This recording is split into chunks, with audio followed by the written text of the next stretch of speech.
Ako po si Staff Julhay B. Adjidul Infantry Philippine Army. Marami ako dinaanan, inkwentro. Pero ang hindi ko kalimutan yung inkwentro namin sa Barangay Muslim Bimbulungan Municipality. Recovery namin yung pamangkin ko Lit Baridji at saka Sergeant Jacinto, squad leader.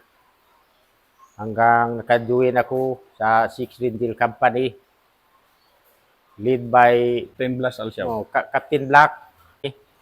Yun ang pag-assault namin para ma-recover yung tatlong patay. Tapos sinama yung palad niya. Pero ako nakasurvive, pero dumaan talaga ako ng hirap. Kasi tatlong baril din nadala ko. Baril ng mga wounded at wala ako nakakubil kasi kung magkubil ako mapagod pass out. Gaano ka pasalamat, Master, na pa-retire ka na after 27 years?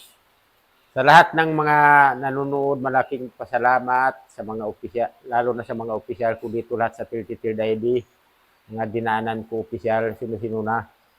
Ako po si Staff Sergeant Julhay D. Adjidul. Malaking pasalamat dahil dito na nakapag-aral yung mga anak ko dahil sa tapang at may sahod din ako. Dahil tumapang na ako kasi may sahod para matustusan ko yung mga pag-aaral ng mga anak ko.